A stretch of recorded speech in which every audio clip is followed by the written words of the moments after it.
So, who's starring? Is it you, Joe, this week? Yeah. Yep. Are we ready to start, or just want to? What do you want to Just do? want to get into it, or I think so. Yeah. I think Let's go for it. okay, Fuck it up, okay. Joe. Actor voice We all now. fall asleep.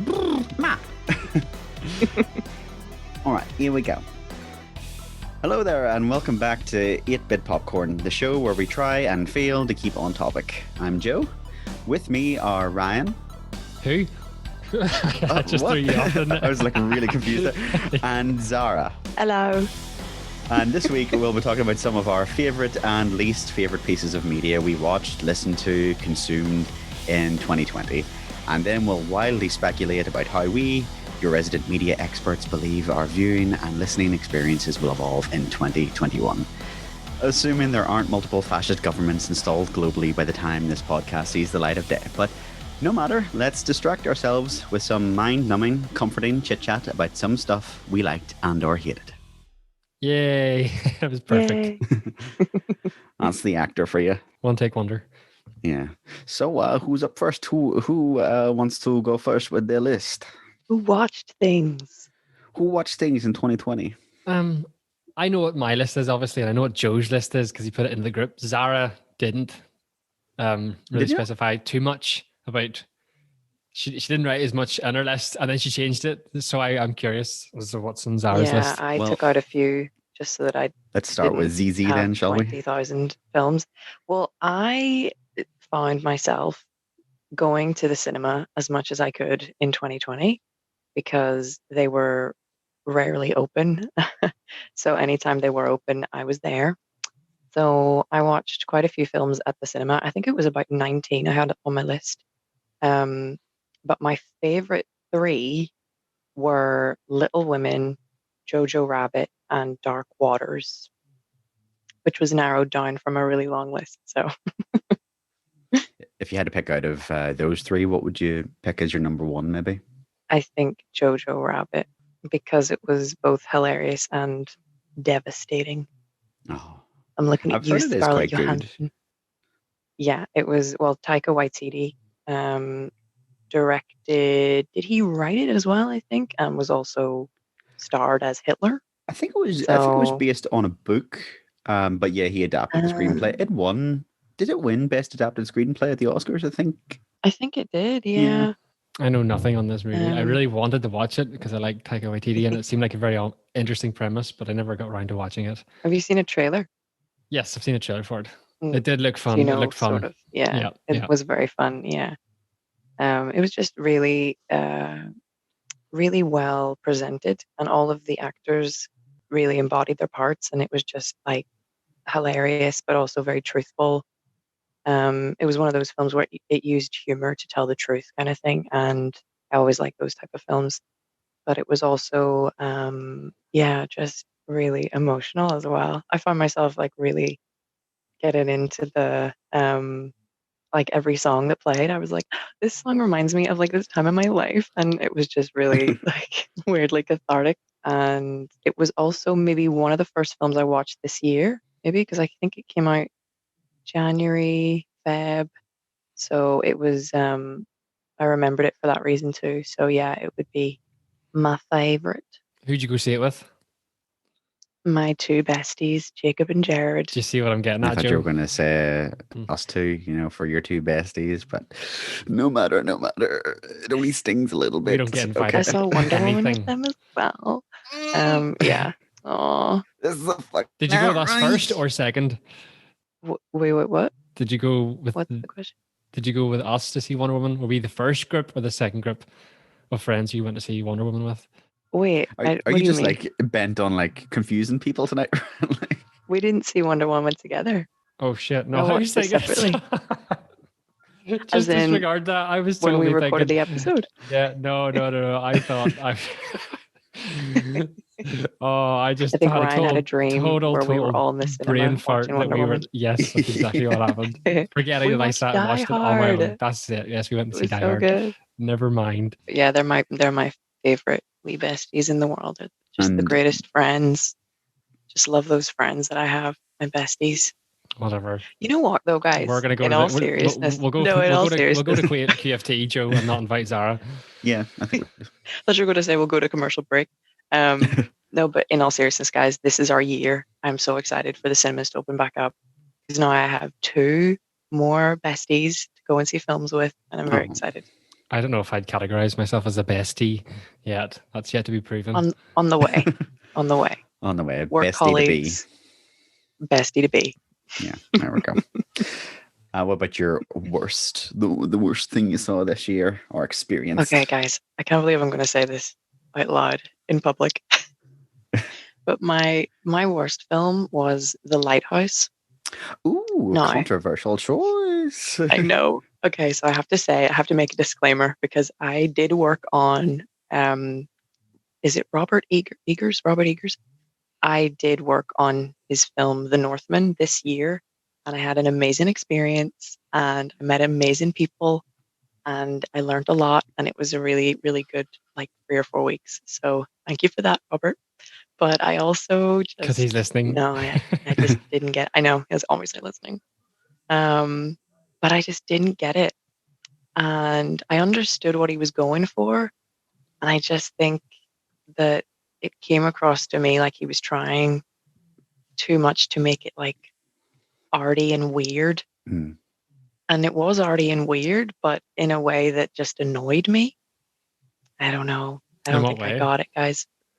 Like the themes were really interesting. So there was like isolation, loneliness, paranoia, a lot of that kind of what would Very happen if you appropriate. were very appropriate. Yeah, we didn't know in like February, March how appropriate that would be. Yeah. But I don't know, it just didn't land for me. Like it was shot, it was in black and white, and it was very much like a film feel to it. So yeah, I get what he was trying to do. I get the themes. I didn't like the way it was like presented. I just thought it was trying too hard to be a really weird film. And it just, a lot of the things, like it would just be like a still on somebody, and there would be like a seagull, and it would represent like death. And I was like, okay, but like what, you know what I mean? I don't know. I just didn't like it, guys. I'm sorry. But a lot of my more highbrow and intellectual friends really enjoyed it. And we've been having a lot of conversations about what they liked about it and what I didn't. And I just think I just wasn't in the zone for it, really. Probably if I watched it again from a more film critic-y kind of point of view, I might appreciate it more. But I think I was just looking forward to like a nice little film, and it was too challenging. Too many It does seem like a arty challenging movie. themes. I haven't seen it yet, but it is on my watch list. And Mhm. every time I like sit down to watch a movie, and I sort of suggest to myself, "Ooh, The Lighthouse." I'm like, but that seems like an investment of time and energy that I just don't have at Like, the am I minute. You ready? have to be in the mood to sit down with a Yeah. movie like that to really want to Mm. engage and think. So, what you excited for in 2021 then? Ooh, I am so excited for Black Widow, Mm-hmm. just because we've been waiting quite a while. And Quiet Place 2, because I Mm. recently watched the first one. And I didn't watch it in the cinema. And even though it was a really good watch, I am excited to experience the quiet of just like seeing it in the cinema and just that real atmosphere of it. I think it'll be really cool. It is, yeah. It's a good cinema movie. I saw it in the cinema with a bunch of friends, and like I think it was perfect in the whole approach to noise and sound, because I find that it did a great job of making me afraid of sound. And the perfect example of that is when John Krasinski's character takes his son to the river where there's a large waterfall. Oh yeah. So it cuts from a very quiet scene, and at this point in the movie, you're well aware that sound is dangerous and get you killed. And then it just very quickly cuts to a scene where they're at the river, and the sound of the water rushing is just so loud. And it's the first time that I jump in the movie just because of the sound of the river, because my brain's going, oh shit, that's really loud. That's gonna. And I just love that moment, because the entire cinema, the entire time was just, you could hear a pin drop, you could hear a fly fart. And That's when I started like shoving popcorn into my face at that river Yeah, scene. I was like, yeah. it's noisy. Get the popcorn that's- in now. Yeah. that's That's the when you movie I eat. turned around and told the wee girls to shut the fuck up because they were right beside me in my bubble. Oh, Although this was It's pre-COVID. pre-social bubble. I've already explained I like my bubble in the cinema. And they're laughing the whole way through and I got pissed off. that's But the worst film to That is have scared. noisy Yeah. film people. I actually have found that the worst movie, and it does annoy me because I love thrillers, I love horror, I love being scared. I love getting that adrenaline rush, especially from movies, and I love seeing horror movies, scary movies in the cinema.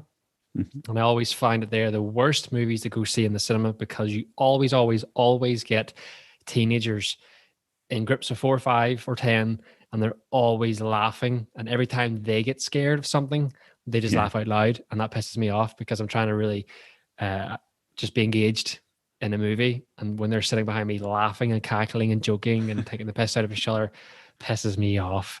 I hate that so much. Yeah. But So it's because they're scared. That's how they deal. yeah, Yeah. I get it can be a coping, I know what you mean, a that coping sucks, mechanism. yeah. But when they're doing it to the point Yeah. they're laughing at each other, and I can see other people getting really annoyed because they won't Mm. settle after something that happened 5 minutes ago, and then It's they're not just kind of fun. ruining the atmosphere Mhm. Yeah. of horror with their laughter. So fuck them for being joyful. You see, I'd rather that because then I wouldn't feel as scared because I'd be like, Oh, but I they're love it. giggling. I love I'm it. I love safe. being scared. Yeah. I mean, I don't really go to see horror movies very much in the cinema. Not that it would really class Quiet Place as a horror movie, but the last one I went to see as in horror movie was Paranormal Activity 4. And there was Mm. only 3 people in the cinema. There was me, my friend, and another woman. And like all throughout the movie, like I was that annoying person because I just kept commenting because I hate the Paranormal Activity franchise. I think it's I loved the I think it's first poo. 2, 3 was okay. I enjoyed Yeah. it. And I just made fun of the movie the whole way through. Like it was such a bad movie. And at the end, I mean, I thought she was going to turn around and be like, I hate you so much. She goes, thank you for making that entertaining because I was bored as fuck. And I was like, oh, yay. amazing. My annoyingness paid off for once. Oh, that's really cool. Yeah. But what about you, Ryan? Are you finished with your excited things or you got lots more? You seem like an excited person. I'm so excited, guys. I'm I tired, can but I'm hear it in her excited. voice. Yes. She's wearing a brightly colored I'm like jumper. so excited. Metaphor for her So excitement. right. Yes, symbolism. It's a metaphor for my soul. Yeah. Death on the Nile, just because my mum's a huge Poirot fan. Lugs loves a little bit of Lugs. Lugs. Lugs. Lugs. Yeah, Lugs, that's me. the word. Lugs, a bit of Agatha Christie. And June, because the trailer looks so epic. I haven't read the book. I haven't seen the original. I have to do both those things. But yeah, the trailer was just like, blew my mind. And then also the same as Ryan, No Time to Die. I remember that from your list because, again, my mum's a huge Bond Thanks fan, for and we spoiling always. my list. Saul, spoiler alert. Ryan's excited for the new Bond film. Because yeah, my mum's I'm- obsessed, and Well, that's I that. enjoy- I actually. It's the same reason. Like my dad is actually more obsessed with James Bond than I am. So I do love. Well, I don't say I love the franchise. I enjoy the franchise, but my dad absolutely loves James Bond. So it's something I get to bond with him over. So I'm excited. James And then Bond do you with always him do over. you always try to see them at the cinema together? But sorry, Do you always try to see them at the cinema together? he usually asks me to go to the cinema to see James Bond or some Jason Statham movie. You know, I don't need an Nice. Well- excuse to go to the cinema anyway. I'll go for anything and everything. You know, I'd seen The Greatest Showman 5 or 6 times, I think. Really? Oh my god. I did. I went to see it on Boxing Day. Had no idea what it was. And I was like, what the hell is this? Absolutely loved it. I told everybody Oh. and I sung its praises. And people were like, oh, it sounds a bit silly. And I was like, no. This movie's going to be big. And it was huge. So It was big. It was a Yeah. big movie. it was I first just, I mean, saw I'm not going to sit and yeah. say it was a perfect film or a great film, but it was just a brilliant feel good movie that obviously kind of resonated around the world because everybody was singing it and Sorry, Yeah. sneeze break. sneeze break. Well, I'll take sneeze breaks. I'll just like, well, I need throat clearing breaks. I'm constantly going through the editing and just dialing out my. I first saw The Greatest Showman on the flight over to Florida. My other two friends had seen it a Ooh. few times, Okay, and Joe, you've been to I've Florida. been to Jeez. Florida. Yeah. Oh my God, I'm like a superstar or something. Oh, okay. Joe and I went together. Yeah, yeah, we did before you, Zara. Okay, this was Because I long was at the before cinema you. with the other two guys, so Yeah. They were torturing me to like see this movie, and they like made me like sync my screen to their screen so we could all watch it at the same time. Just press play together. Yeah, I mean, it was fine. It was fine. It was okay. How did it Yeah. make you feel? Don't think about it as a filmmaker. Nothing. Think about it as okay. Well, you're dead inside. The only time it made me feel something was whenever somebody hit a high note or like hit a good clean note, and I was like, "Ooh, there we go. That was a good note." Well, that's something. But for me, it was so cheesy, and it like really, really butchered the actual story of, oh my God, what do you even call the guy, the circus guy? Barnum. Oh, P.T. Barnum. Yes. So it really butchered. Like he was actually a cruel, cruel person. He put these people on display, and this is all like, oh, we're freaks. We've got a show, and you're like, no, that's not how it was. They actually did get paid quite well, but they were kind of tortured. So. And Yeah, no. the fires did take place actually as well. I think Oh, yeah, actually yeah. it burned down twice from what I had read.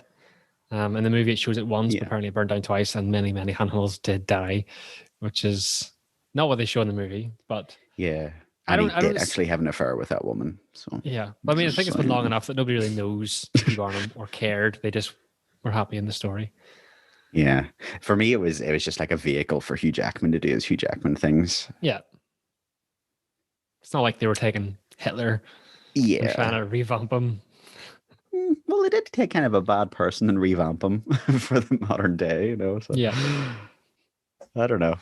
Yeah, it wasn't my kind of movie. Even though I love a musical. Like one of my favorite movies is Hairspray, but Greatest Wow. Showman just wasn't doing it for me. You think Hairspray is better than The Greatest Showman? Seriously? Yes, Wow. way better. We can't be friends anymore.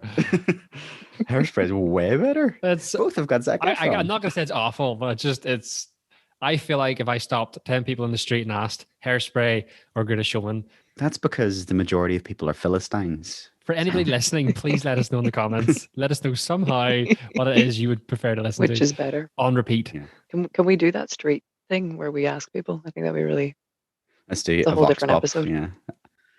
I'll take my Zoom mic and be like, so, excuse me, do you like The Greatest Showman or do you like the Is superior 10 musical pounds. Hairspray? I went to see Hairspray in the Grand Opera House, and the woman playing Motormouth Maybelle was chef's kiss. Amazing. Oh, So I it was- can't wait to go back to theater. I love theater. There's just something about it. Like it's Yeah.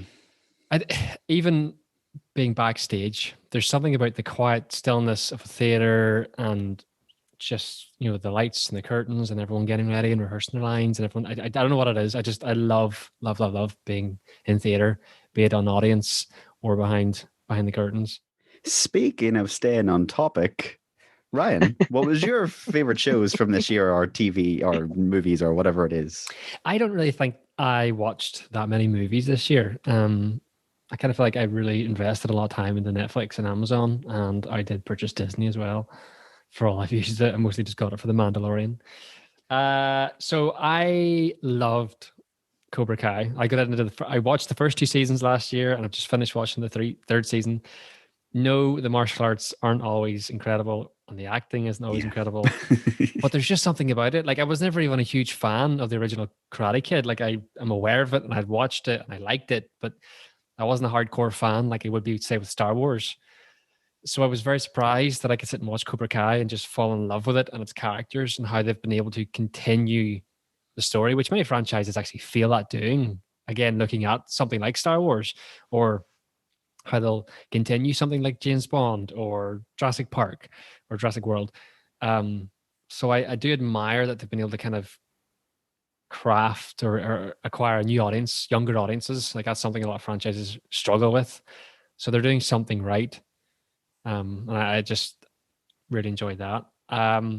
Over Christmas, I have reignited a love for The Holiday.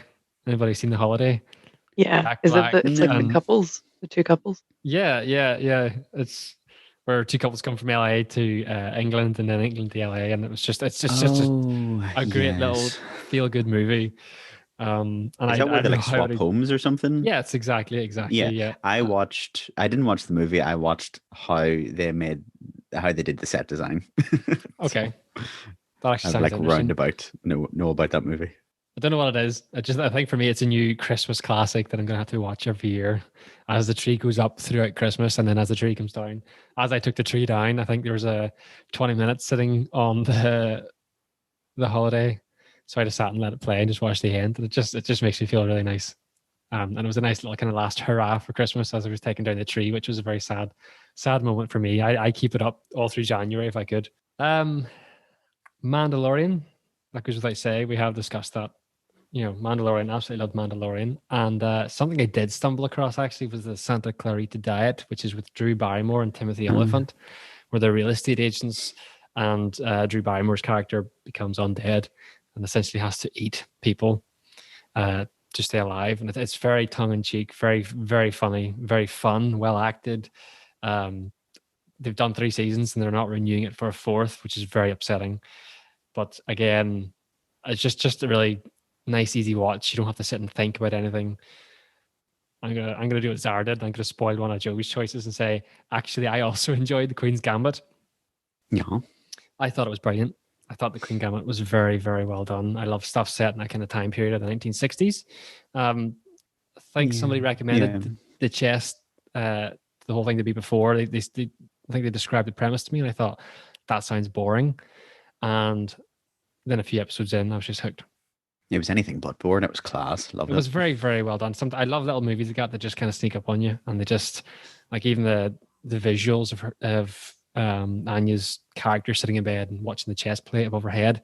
Yeah, I loved that. Absolutely loved it. So it was very, very. I thought the edit in that movie, the miniseries was class. Like, and the way it looked, just the way it was shot and everything. Good stuff. Yeah. I think those are my top picks really for 2020. Any worst picks, or did you just pick the things you liked? I know what I'm excited for. Did you just watch everything? Yeah, pretty much. I don't think there's anything I've walked away from hating. Like I know we discussed this last week where we discussed Wonder Woman. It's still not 2020. One of the few movies. Is it 2020? Well, it was released on Christmas Day. 2020. They yeah, I mean, I've kind of already made my opinions felt and heard on that. It's one of the few new movies I've actually watched last year, and it was one that I thought was just a little bit disappointing. There's not really much I can say that I was disappointed in last year. I think everything I've watched has been pretty good. I haven't watched a lot of TV, but the things I have watched I've actually been very, very happy with. So no real complaints. In terms of what I'm excited for next year, like Sarah, I'm very excited for A Quiet Place 2. I'm very excited to see where they go with that. I'm very happy that they haven't released it on streaming services like a lot of other studios. I'm glad they're holding that back because it's not a huge... I mean, it's not a large franchise, but the first one I think kind of took the world by storm. A lot of people were talking about it. A lot of people really enjoyed it. So I think they shot themselves in the foot very quickly to release it on streaming services. Cobra Kai, again, I'm really looking forward to the next season of Cobra Kai. Has anybody else watched Cobra Kai? Not really. No. I've only just watched a couple of clips of it. I'm like, whoa, the cheese level in this is crazy. I've seen cheese. Yeah. It's cheese you love. Yeah. I'm really excited actually for Coming to America 2, if the 2 wasn't implied in the Coming to. Coming to America, Eddie Murphy. Oh, right. Is that the one where he's like an African prince or something? Yeah. Mm-hmm. I'm very excited for that. I mean, they have a lot of the original cast, which is brilliant. And this one, he's coming back to America because I think he has a son in America who's to be heir to the throne of Zamunda. And I'm expecting probably not the best film. I haven't seen Eddie Murphy in anything in a long time, so I'm looking forward to it. I do love the first movie, and I do watch it actually maybe at least once a year.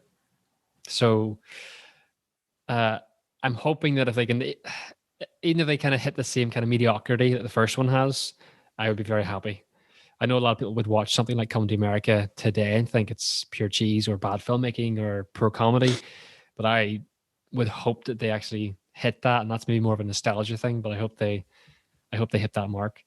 So I'm really looking forward to coming in America. Yeah, you can kind of almost predict what kind of movie it'll be Yeah, in exactly. a good way. You know, And again, it's just another feel good movie. Like I've seen, like my kind of viewing habits have purely been like I've watched very little horror this year, and I love watching horror movies.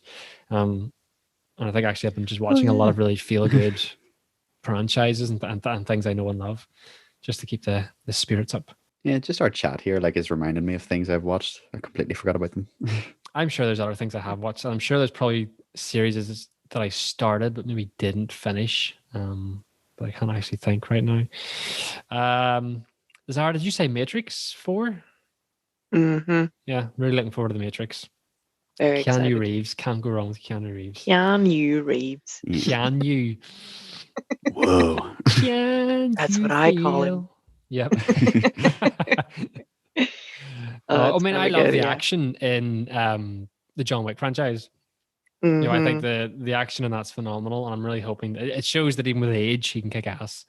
So I'm Yeah. really hoping that that he can kick some ass in the next movie. Which again, I'm just glad that they're holding back a lot of these movies for cinema release and not streaming. Mhm. And then next Christmas, I suppose, is the Book of Boba Fett, another Star Wars yeah. franchise I'm looking forward to.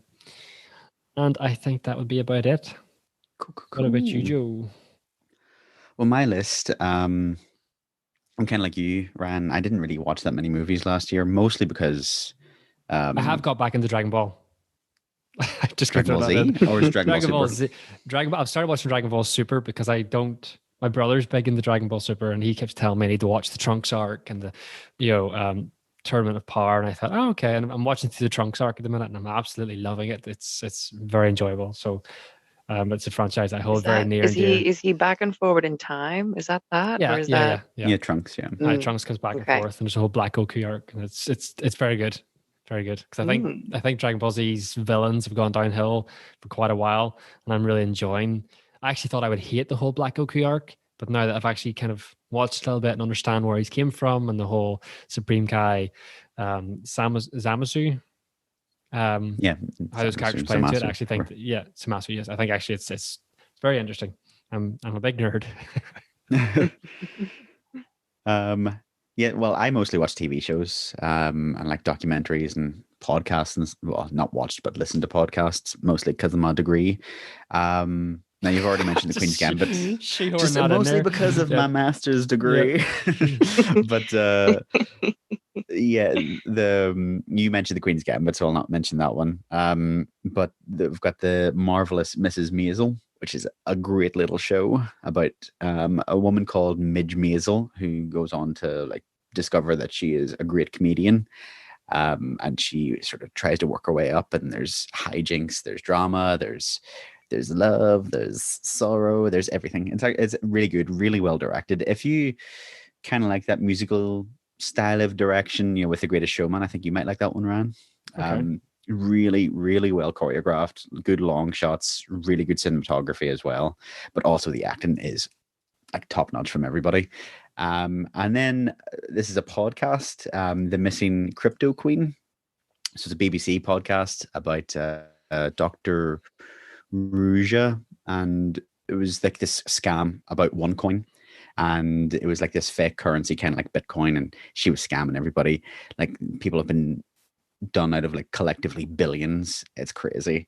Really good listen, and it's one of those things that's like almost stranger than fiction. It's a good listen if you like that kind of podcast journalism type stuff. And I spent like a load of time during lockdown, and we're in lockdown again, but during the first lockdown, just watching like YouTube videos. I wasn't really in the mood to watch movies. And one channel that I discovered that I absolutely love now, I've watched like nearly every one of his videos, is Philosophy Tube by Oliver Thorne. Great content, very informative. Mm-hmm. Have either of you seen him or heard of him? No, I don't think I've seen it. Haven't heard of it. Enlighten Sounds us. good though. Well, he enlightens everybody. Okay, that's all we need to know. Yeah, basically, it's a very political sort of motivated channel as well. He's a big lefty, and he goes on about like loads of like different philosophers. He goes on about socioeconomic stuff, and it was actually very useful for whenever I was doing my essays for my degree, because I was like, oh, I'll look that person up. That's related to mine. So if you are in university, maybe give that one a listen. You'll get some references. But just while we were talking there, I remember 2 movies that I saw that I really quite enjoyed as well. Sci-fi movie Annihilation with Natalie Portman. It's like this sci-fi anomaly like appears, and they have to go into this portal type thing where everything is weird and warped and things mutate at an accelerated rate. Kind of like The Lighthouse in that, well, I haven't seen The Lighthouse, but it's kind of artsy, but not so artsy. It's wrapped up in that sci-fi package, so it's a bit more digestible, I would say. But the cinematography I love just watching is Joe's really hands. He's talking. He's Yeah. just all. I'm such a hands talker, I need to communicate with It people. sells it. Yeah. Yeah. And then a horror movie was Hereditary. Oh, that was a brilliant. I forgot about that. Good and choice. then you were just talking about horror movies, and I was like, oh shit, yeah. That was a That brilliant is, movie. it's probably one of the most unsettling movies I've seen. It really was. The Trailer was see that misleading, bit? which I loved. Yeah, the trailer was kind of misleading. Yeah, it was more like action packed in the trailer, but it's a slow burn. It's creepy as fudge. And spoilers. Have both of you seen Hereditary? Yes. I haven't, but I don't think I it's good. will. Yeah, because it's so I'm creepy. just It's scared. so there's a terrifying. It's scene brilliant. in it where there's like a long take of somebody in bed who is like dreading something being discovered, basically. And it is the scene that has given me the most anxiety out of any scene that I've ever watched on screen. I was just like, oh my god, it's so relatable. Not that I've like done anything to that degree, but when you're waiting to be found out about something and you're like, uh-oh, please don't let it be real. oh, And that's scary. yeah, so those are sort of my top picks for 2020. I think I've seen more 2020 stuff at the start of this year than I did all of last year, because I was just doing loads of research last year. But the worst, and this is predictable, because I've already said how much I hate these films, is The Rise of Skywalker. It was so bad, but it wasn't really any worse than the previous 2 movies. Just as a package, It was better than some of the worst The Last stuff I've Jedi. seen. No, I think it was just more forgettable than The Last Jedi. Less offensive, Well, I will say, than The Last Jedi. It was just having to fix a lot of the problems that Rian Johnson created, because it was nothing but retcons and but they didn't fix service. the problems that J.J. Abrams created. So No one can fix those problems, guys. no one could fix the sequels. Just forget about them. Let's move on, Disney. Put me in charge of Star Wars. Just let Jon Favreau and Dave Filoni do everything. Yeah. And then just going to quickly list them here because we've already talked about some of them. The Matrix, we've already mentioned. The first Matrix is one of my favorite movies of all time, so I am actually excited to see where they go with this one. Dune. Oh God, I can't remember the name of the author, but I actually listened to the book relatively recently. It was a good listen. You can see how a lot of sci-fi was influenced by that book, including Star Wars, which we all love. And then what Apparently I'm not. also excited for. I love. No, I'm on your side. I'm on your side. Disney Star Wars. Yeah, we agree. Real Star Wars. Then Rogue One was good. Yeah, it was fine. It's fine. Clone Wars season like 7 was Solo. good. I The know last I'm 4 alone. episodes. You're very alone. And I'm excited You're for solo on that. The Marvelous Mrs. Maisel season 4. I'm actually really excited to see that because it's a good show. And I would recommend that you all watch it. So those are my picks for 2020. Cool. So there's things to look forward to. There are things to look forward to, assuming that we don't all die in a nuclear war. Let's just, but let's just do our podcasts. Our podcast will stop the nuclear bombs. Yes, Yeah. we will mend all relations We will with mend all everybody hearts. and every country. Yes, China's Yeah. relationship with America is pretty shit, so we should start on that. We'll start Yeah. there. We'll start there. Yeah. Does anybody know anybody in China? Oh, Do I they know actually? people in Hong Kong. There you go. We're already on our way. Could get some, chats going. Yeah, does anybody speak Chinese? Oh no, Ni ni hao. hao. That's about it. Come Hei Fa Chao. That's Happy New Oh. Year. And I remember that because Oh. I used to do Kung Fu, and my Sifu told me that the best way to remember that is it sounds like come here, fat cow. Come Hei Fa Chao. Same. So there you go. Oh, it's Happy New Year. It's pretty appropriate. Yeah. There you Yeah, go. well, yeah, true. Come Hei Fa Chao. It's come here, fat cow. There you go. Just taught the come listeners hey fa something. chow. Will not ruin relations between Northern Ireland and China. Nobody cares about us. But Yeah. they will when we've got millions of followers around. So Yes, by the end of 2021, we will have 1 conduct million yourself like you're famous. followers. 1 Or should it be 1 million. million downloads? Should that be it? Is that better? $1 million. Yes, that's also good. How do we portion that out? Feet pics. Feet pics. Yeah. How do we decide who gets what portion of a Whoever's million? feet pics get downloaded the most Okay. gets the most yes. money. So Gets it'll the be most spread out money. like that. Yeah. So at the end of the year, we'll post our feet, and then whoever gets the most likes gets all the money. Yeah. Pedicures for 2021. Equally as so, if we're still bankrupt, which is what Zara's Yeah. put us into, then whoever loses takes all the bankruptcy, or whoever wins takes takes all the bankruptcy if we're still bankrupt. Yeah. So getting back to the serious topic. I need tissues. I'm in tears.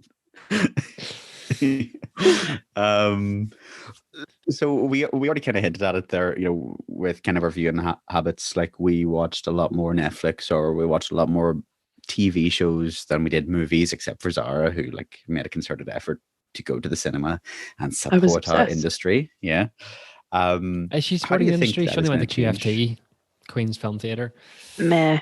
She's Dunno. not really supporting anybody. You're not really They supporting only do anybody. reruns of things. Yeah. So And like weird indie films that nobody let's not watches. Like put The Zara up on a Lighthouse. pedestal anymore than she thinks she is. Yeah. So how do Um, you think like things are going to develop? Because there's already like lots of talk about change, and like I said, I listened to loads of podcasts. Podcasts are on the up and up. Podcasts are like more popular than ever. There's like over 1,750,000 podcasts out there. I think people need to stop trying to start up podcasts. If Yeah. you're already on the platform, great. But if I'm joking, by the way. Yeah. Jokes, Well, I was like thinking, does Ryan not want any more competition? Yeah. No, there's Like, already enough unless out you're a there. professional like us, don't do a podcast because Exactly. nobody wants to listen to you. They only want to listen to people with master's degrees. They want okay? yes, they only want to listen to professionals. We know film. We're professionals. None of your amateur so true crime stuff. professional. Okay. Yeah. No. I have a BA in documentary film and television. Is that as good as that's not as good as a master's, is it? Well, I mean, I've got a BA as well as an MS. But I also have a so- HND. Like, Oh. do you see me as your equal, Joe? Or that's what I'm curious. Oh, girl, don't even start. I see you Of as above course. me, Ryan. Like you have much more talent. Much more life I thought you just experience meant because you're in literally your on the 30s. screen. Oh. Oh well, yeah, that too. Physically, and, yes. we're still in our 20s. Well, so Zara, she's just turned 30. Oh my gosh, we're so young. Sorry, Yeah. Ryan. You're like really Sorry. old, and it's just like, oh, Like Young we're at heart. nearly Gen Z. You could be 25, Yeah. but you could act like a grumpy old man. So yeah. I mean, I'm But- 27 and I act like 18, so I don't know what that really means. you're just a big child. Yeah. Just so we're clear, I'm very egalitarian. Everybody's equal until proven otherwise. With their Okay. master's degrees. Well, Yeah, I can only say that because I have one. I'm gonna get like a tattoo that says I've got a master's degree. No, Well- that's not a proper degree. No. Mine's in media and broadcast production. We had a film module. Girl. Yeah. Oh, yeah. So, wait, what was it? Oh, yes, yeah, media landscape. I think obviously like more people are streaming, more people are watching content online simply because you can't go out, you can't travel, you can't see friends, you can't see family, you can't go to the cinema, you can't go on holiday.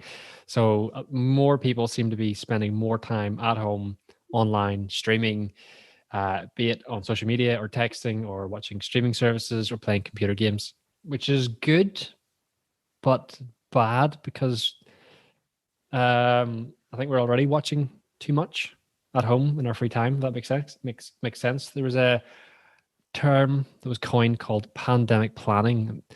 The conceptualization of viewing habits in 2020 has been termed pandemic planning by, I think it's MIDIA, MIDIA research, that calculated that the lockdown has actually provided consumers with an extra 15% viewing time per day, which is quite a lot. I don't think we need to be watching more content. Yes, I am worried for the impact on the actual film industry, but I definitely don't think we need to be sitting at home watching more. I think we need to be kind of getting out as much as possible, not sitting at home staring at screens. And what would you have people doing during lockdown? Agree. Out and about? I don't know. Go for a walk. Yeah. Go smell go breathe in the fresh air. Go smell an armpit or something, you know. Yes. I thought you were going to be like, go smell a flower or something, or like a tree. You could go smell a flower, go smell a tree, and then tell us how it smells. Was it worth it? And then go watch a movie.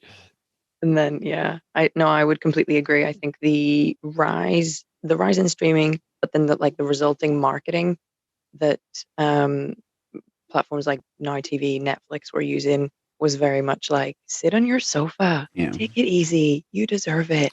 Well, because more people are sitting at home and watching more content online, spending more time on YouTube or Netflix or Disney or whatever, then, as we've said before, the studios have actually then reduced the standard 90 days from theater to DVD or digital distribution to, I can't remember actually off the top of my head, it was like 17 days or 20 days, something like that, which is a very short window, which I think is very dangerous, because then it's a model that may still continue even after lockdown and after the whole pandemic, and that could be very damaging to the cinema theater industry. Yeah, I think it would be, because in the first 30 days is where the studios and the cinemas make their most money from things, so why would they keep it on for 90 days, Yeah.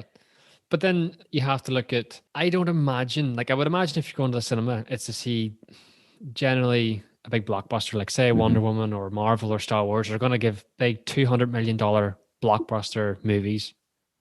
I don't necessarily see us getting that same amount of content or quality of content on a streaming service. I don't see Netflix spending $200 million on something that's going to be streamed, potentially for free or at a reduced cost. So we could see ourselves finding lower budget movies.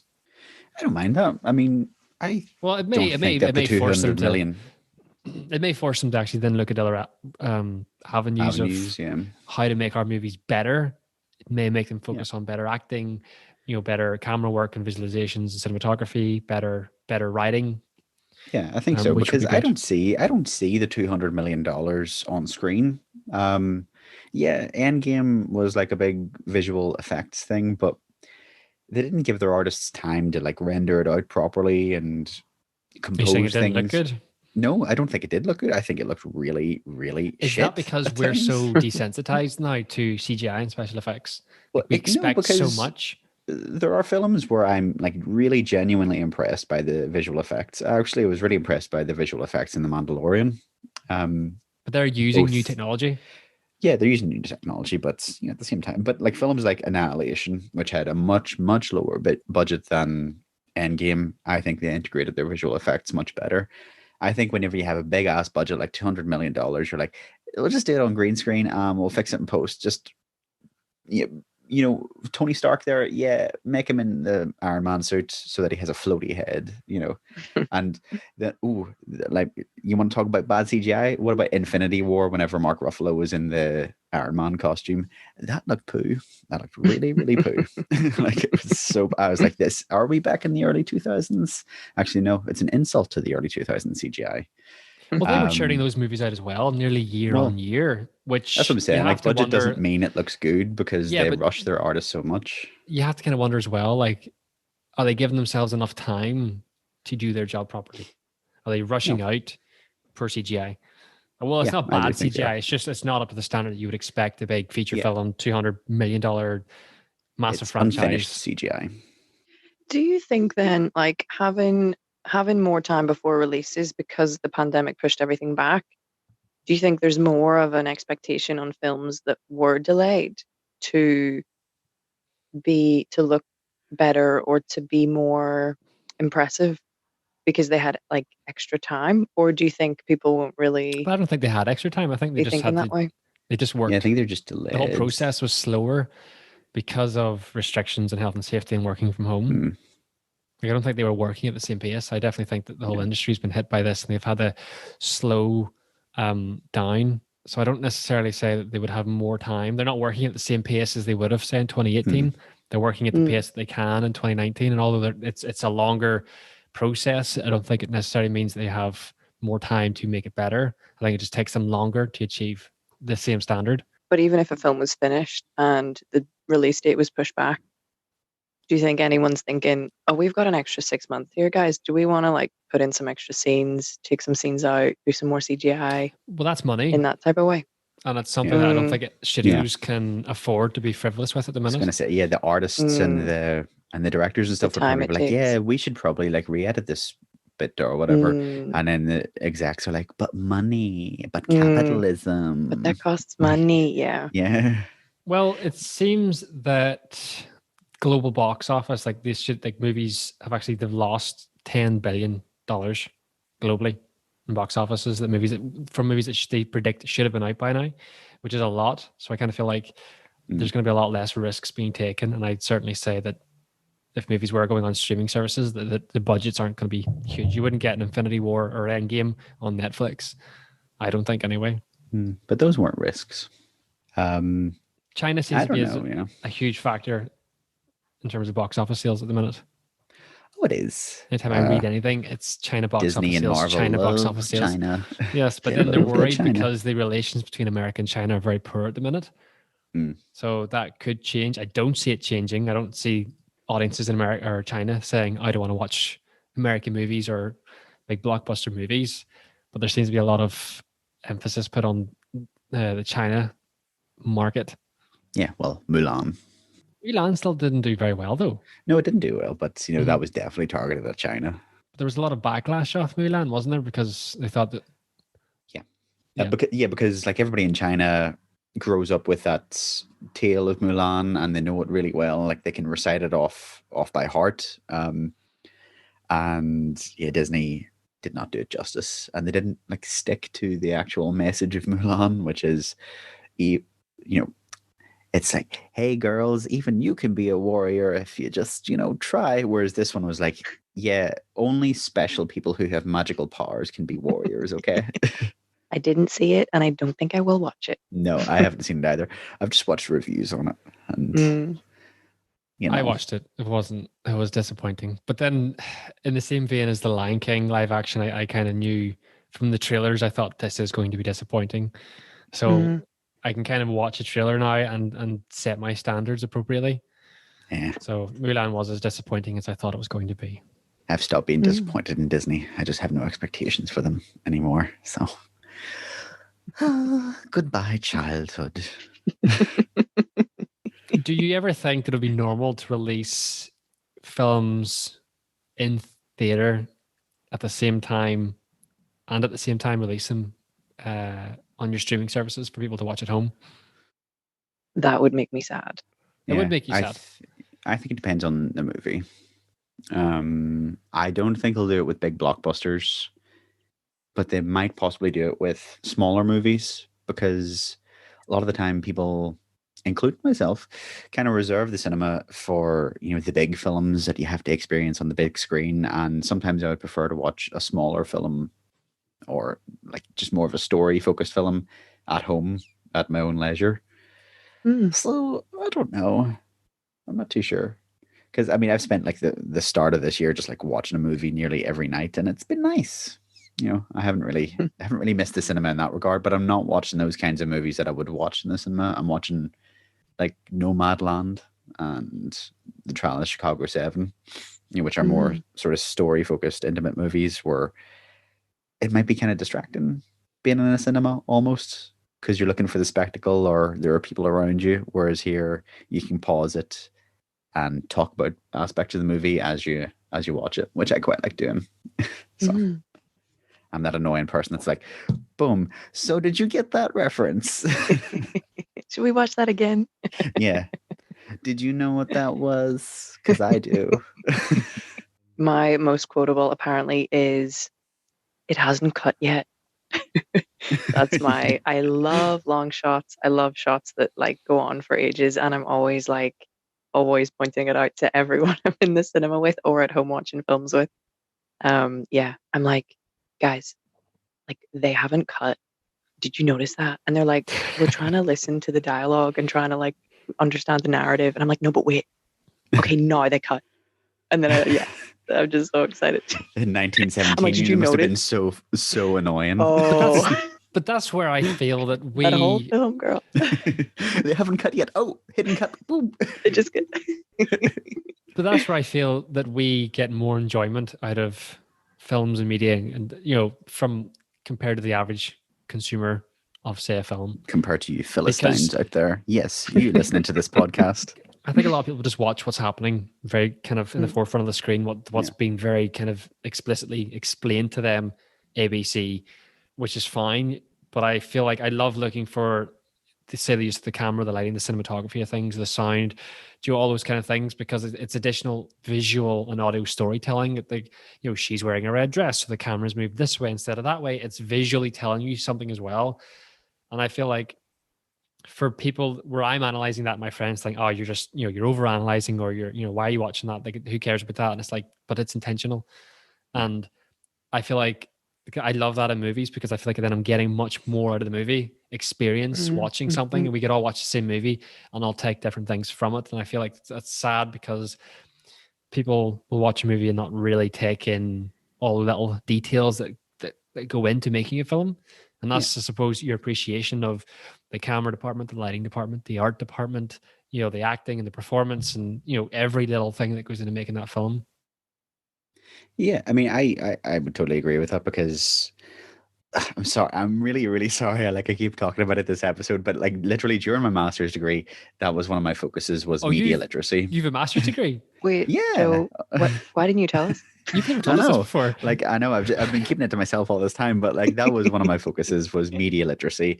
And my thing is that people need to be educated from a young age on how, and I don't mean like, the curtains were blue, so that was sad. That's I know my hands are going everywhere. The curtains were blue, so that means that the person was sad. But I mean, the intentionality of media, and I'm not just talking about movies. I'm talking about the news. I'm talking about how politics is, given out to us in particular ways and by particular people, and they talk about particular things, particular times. I think that people need to be much more aware of the media that we are in, and the message that it's given to us. And I forgot where I was going with that. Yes, media literacy. I would agree. Yeah, I think it's more important that we learn that earlier, because it's around us all the time, and we don't even realize what is media. Well, marketing influences everything we do.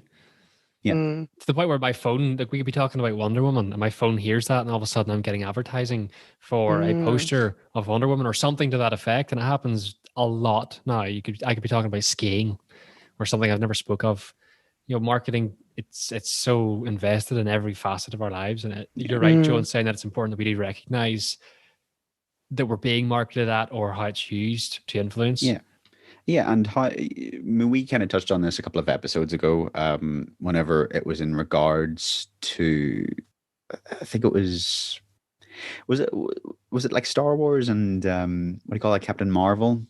How Disney were commodifying feminism, and they were just sort of firing it back at people and just going, "Hey girls, this one's for you." And you're like, well, why haven't you been doing it before? Why is it taking so long to have a female-led superhero? Did you only just realize that females are a demographic and that they have spin power as well? Or was it just whenever your marketing department went, oh, maybe we should do this because it's kind of a bad look now that we're a very misogynistic franchise? And it feels, and whenever you learn how to read media and watch it and understand what is being peddled to you, you do appreciate it a bit more. And that does include the camera angles that they use and the way the actors say something. and the way a cut is used and the way a long take is used. I mean, if people don't want to analyze that type of stuff, like that's their freedom to do so. But I think we're just kind of hardwired that way, that automatically that's how we start ingesting content. Like we analyze not everything, but we will analyze a lot of it. And that's just kind of how we're wired, because when we're making content or something, that it's something that we have to think about constantly. Yeah, well, it's like, a musician who listens to a piece and can visualize the music in their head. They are music literate. We are media literate in that kind of way. And I would say just because we're aware of it, it doesn't mean that we're always like immune to its effects. We can still definitely be influenced by it. Just because I know I'm being manipulated by the film doesn't mean that I don't, feel the feelings that, they're asking me to feel at times. Yeah, when it gets too manipulative and it gets too hokey, you're like, okay, no. Yeah. But like, when it's done just right, I feel like you understand all the effort that went into that moment and all the craftsmanship that went into it. And you go, I actually appreciate that far more because it's bypassed all the analyzing parts of my brain and now just hit me in the feels. And I'm like, that's a good moment. Yeah. Do you think, I'm not saying that it's been obliterated, but do you think it'll be a while before we see like a summer season or summer blockbuster? Like, do you think that's a thing anymore? I think an interesting, probably not in the same way that we have, I think they're going to start spreading out their content. Like movies, they're not just going to release everything all at once. I think because less movies are being made, or they're being made at a slower pace. And I kind of think that maybe that's something that has been paused for a while, the idea of a summer blockbuster. Yeah, probably. And of course, that is also due to, the working conditions. People need to be in close proximity to make those movies. Yeah. Fights and everything. So, yeah, it's probably not going to be, it's not going to be the same for a while, I'd say, even for a couple of years. But it could force it to evolve in a different way. And instead of getting these, like Martin Scorsese kind of said, the theme park ride movies, we might get more intimate stuff where they don't have to have these elaborate setups. They can just do a simple movie, good, simple story. That's quite effective. So maybe in a way, we'll go back to how movies were a little bit before Marvel revolutionized everything. Well, I think sometimes less is more. Like I find that I'm more than likely to try a movie or read the synopsis of it, or do a little bit of research on it if I find that the movie is set in one location, because you've very little maybe visually going on. There's no kind of outside external stimulus that can come into maybe that bubble. Perfect example is Saw 1, which I really enjoyed. But another example of that may be something like Quentin Tarantino's Hateful Eight, where all kind of essentially happens within one setting. And when you see that, then the story has to be fantastic in order to keep you engaged. Or 12 Angry Men. Yeah, exactly like that.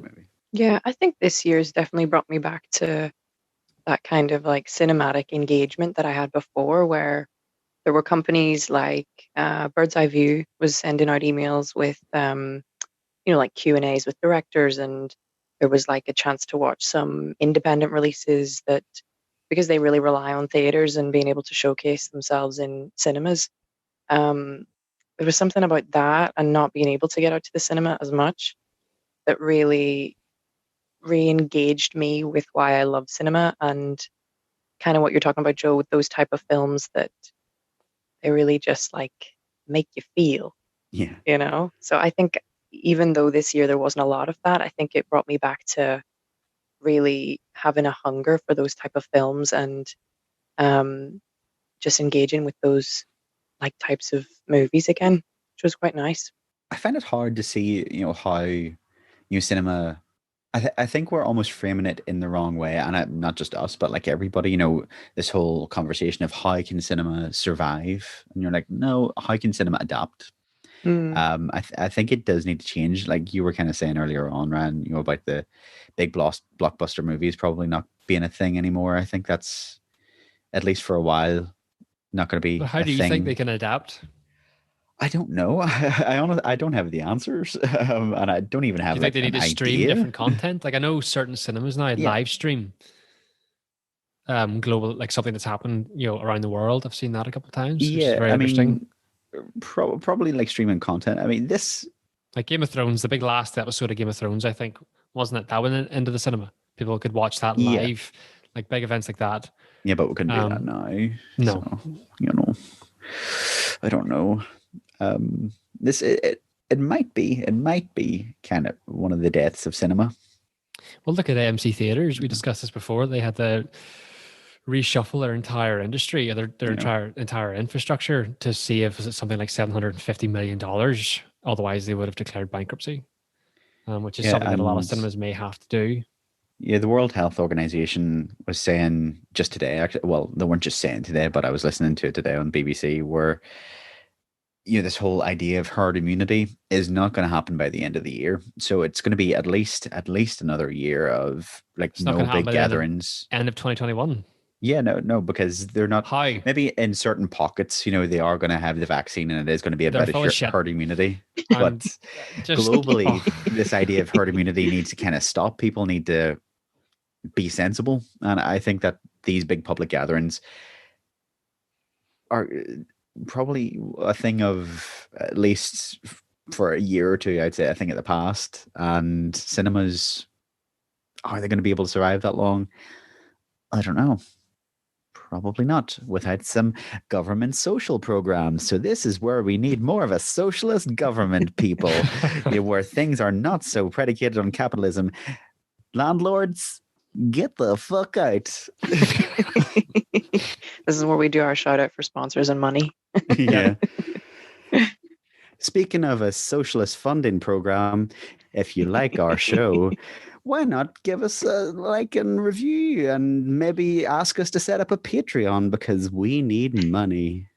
I need to keep up my really expensive lifestyle. Yay. we need money now more than ever because Zara's birthday cost us. Yeah. Yeah. Guys, we're in minus figures and it's my fault. Put a dent in our it's just funds. terrible. You don't even want Yeah. to know.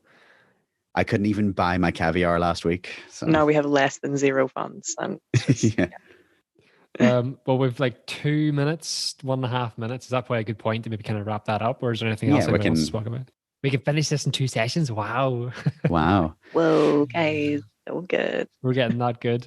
I don't know. I mean, I have no ideas how to save cinema. So Yeah. I feel Yeah. like we kind of I don't like think it it's kind something of that'll go away. Yeah. Somebody will buy out cinemas. I don't think so either. Yeah, I think so. We'll always have cinemas. We'll start our own. Christopher Nolan told me that we'd always have best friend. cinemas. So Yes, your I best believe friend. We hear about it as much As as we we hear know, about Joe's yeah. Master. Christopher Nolan is the harbinger of cinema, even though Tenet did not save cinema. I actually have a really good there was a really good sorry, I know I'm eating up time, but there was a really good article in Q magazine, or not Q magazine, Empire magazine. So flustered because I know we're running out of time. I think I will disappear visually when I go to this tab because Matt seems to do that. But I just wanted to read it to you guys because it made me laugh and it was kind of what we were talking about probably a couple episodes ago. But Empire magazine said of Tenet, not all the dialogue was audible. The third act required DIY flowcharts to track, and it's debatable whether it needed to wrap up with a song whose lyrics included "Last time I live reverse yeah yeah ooh." But still, this was an all caps event movie in a year with very few of them, and a staggeringly smart one too. Scenes that looked like a Bond flick, but sounded like a Mensa convention. Tenet practically demands to be watched again at home over Christmas, this time with subtitles on. So I just thought you guys would enjoy that. Well, Made me smile. I strategically bought my dad on Blu-ray over Christmas Tenant with the purpose of watching Tenant. So because he loves his Blu-rays, and I thought this is a dual present here. So I will watch it, and I will give you my opinion of it. And we talk about it that Amazing. much. We should probably review it. Yes, we probably should. Yeah. Then There's you a can tell lot us to all about talk about. your boyfriend. I tried to watch Tenet a couple of days ago through completely legitimate means. Yes, not Shall I the say? video. No, Not the no, video. nothing like that. Nothing like that. I couldn't. But whenever I can get it legitimately, Okay, yes, sorry. I was wondering. when I can get it legitimately, I'll watch it, and then we can talk about it. I'm talk about surprised you this couldn't get event it movie. on the video. No, How could you not Not that find I it? tried. Is that what you were saying? You couldn't find it, or you couldn't? no, I didn't try any illegal means, Ryan. You didn't I even look. tried the legitimate ones. I tried the real avenues. Sense the tone, Ryan. Yes. Yeah. Nothing illegal going on here. No, we support the film industry in its entirety, Yeah. especially 100%. Tenant, because Zara's boyfriend's in it, or he Mhm, directed His it. boyfriend's in it, No. and yes, we're in love. It's a thing. It's like it's to know. purely physical and nothing else because she's shallow. Maybe your love will save the film industry. Who knows? That's all I care about. Maybe it will. Hey, I think we're onto something. 2021. Well, This is like the year. another Nolan movie, Interstellar, love is the thing that we feel across space and time. Okay, well, we'll end on that because that's a very happy note. That's a great place Love to will end. save the film industry. And that's it for this week. So please remember to like, comment, subscribe, whatever your platform requires. And please, if you like the episode, leave a review. It really helps. And if you didn't like the episode, leave a review and I can tell you why you're wildly wrong for disliking this top banter. So until next time, this has been Ryan Hello and goodbye. I don't know why I said hello. and Zara Bye. and your boy Joe. So join us all and we'll see you next time on 8-Bit Popcorn. That was good. That was brilliant. That was really good. We are amazing, aren't we? Wow, guys. We're really knocking Yeah. these out of the park. Who needs followers when we're this good? No. we can just like sniff our own farts and and tell ourselves that we're amazing, shall we?